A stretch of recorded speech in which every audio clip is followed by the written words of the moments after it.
back for another episode of Happy Hour Japan. I'm Aaron. I'm Kevin. And this is Rob. So Rob was nice enough to stick around and join us for one more episode. And today, for this episode anyway, we wanted to ask him about living in Japan. But before we get started, we always have to, of course, start with our ceremonial kanpai. So without further ado, kanpai. Kanpai. All right. So it was like when you first moved there. I mean, what were the things you were nervous about? What were the weird things you had to get used to? I mean, I know you were taking Japanese classes before that, but what were you shocked about still? Where to start? Well, you see, I took 3 years of Japanese, college level Japanese, before I went to Japan. But, I was pretty terrible, to be honest. I mean, that's why I went in the first place, if you guys stuck around for the previous episode. So I was pretty bad.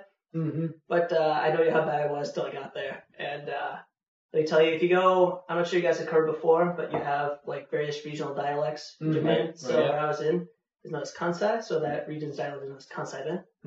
And Kansai-ben is very, very different from standard Japanese. It's different from what they teach you in classes. Completely different, yeah. So anyway, I got off the plane and I met my student advisor who was waiting for me. Well, actually, not after I got the plane, but after I got the train and got off the train station in Sannomiya, which is downtown Kobe, I got off and met my student tutor, and she was just talking to me, and I had no idea what the hell she was saying. So, I was like, wow, I guess that 3 years of Japanese got me really far. But, not to intimidate you guys. I mean, once your ears get sort of accustomed to the native speaker sounds, and once you sort of get into the rhythm of things, you pick it up very, very quickly. Well, that's just the difference between a classroom experience and living Japanese, or actually speaking on your own and listening to it with your own ears from native people. Right. Yeah. So, did you stay in like dorms or an apartment, or what was your living situation like? So the first, most of my stay, I'd say about like 9 to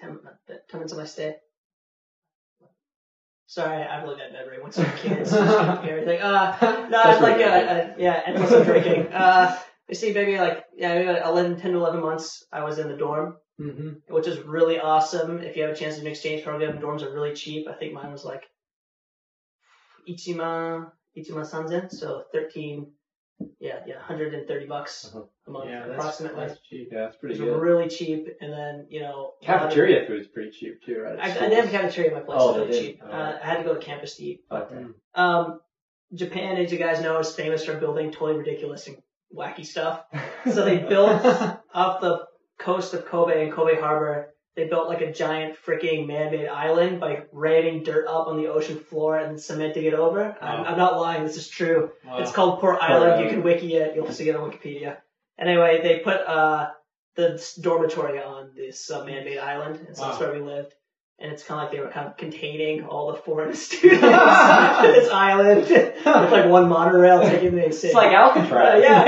No, I'm just joking. Actually, there's like many like housing developments and stuff in the area. So yeah, they actually built the new Kobe Airport. This connects to that. Yeah, connects to Port Island. Yeah. Yeah. Wow. So anyway, so I lived on that island, but it's like like a 10-minute train ride to downtown, so it's good. And then the last month I lived with my girlfriend, who's my wife, Nice one. in like a tiny 400 square foot Japanese apartment. Yeah, that was exactly what I was going to ask you. Like, how did the dorm or an apartment experience compare to what we're used to here in the States? Because I know mine was completely different. Yeah, you have to living standards. I don't want to say standard of living because that sounds like quality, but more like this idea of space and how they use space is so different that a 450 square foot in Japan is a pretty reasonable size for 1 to 2 people.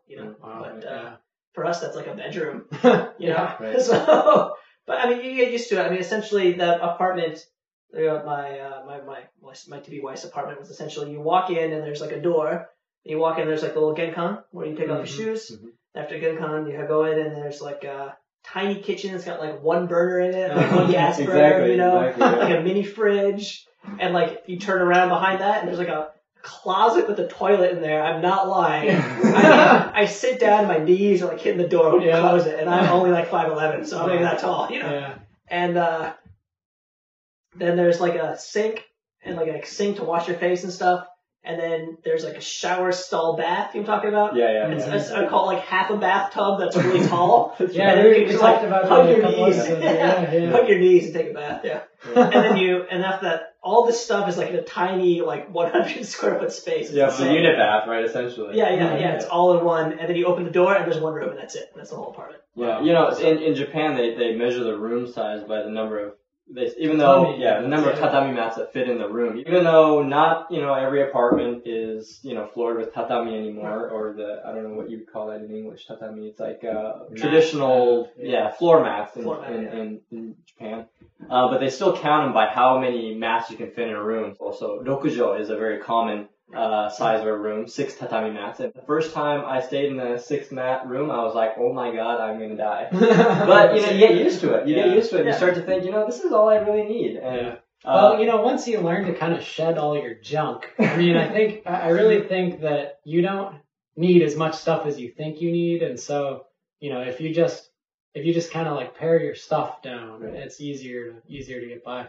Yeah, and I think what Rob was saying about the idea of space being different is like a really good way to put it, because it's just a different way of thinking about the space that you have available to you in your apartment. Like he was talking about the mini fridge in his apartment, and when I had to buy a fridge, but there was a set space in my apartment for the fridge, and so I was really restricted on how big of a refrigerator I could buy, and it was a mini fridge by American standards, and I was like, well, this is enough to fit my beer, but where am I going to put my food? Yeah. I think people go shopping many times a week, almost every day. That's right. So. And they often consider, you can find convenience stores, konbini, which are like, 7-Elevens, Family Marts. People live out of these things, I swear to God. Lawson's, God, I was saved by Lawson's. Yeah, so if you ever go to Japan, you'll notice these places. And, if you think 7-Eleven by U.S. standards, it's nothing like the 7-Elevens here. Way cleaner, more organized, better food. Right. Just the Japanese consider it their community refrigerator is what they often call it, because you can go there and buy a couple eggs. It's not a supermarket, but if you need to buy a few things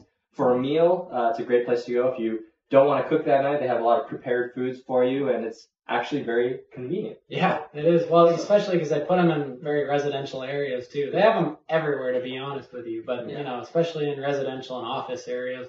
They have them. So how did you find your daily life kind of once you got into the swing of things a little bit? I mean, did you think about the differences that much? Or, what was it like once you were kind of used to it? So I think it sort of depends on the mindset you have going in. For me, I sort of had like a culture shock, I would say. I'm sure all you guys can relate to that. I mean, you sort of go in there, and the first couple weeks I was fine, and then after about a month to 2 months, there's this period. And maybe about the 1 month mark, I had this period where I was really, I wouldn't say depressed, but I was like, wow, what am I doing? What do I get myself into? Because I hadn't really met a lot of people yet. I was really kind of shy and cautious.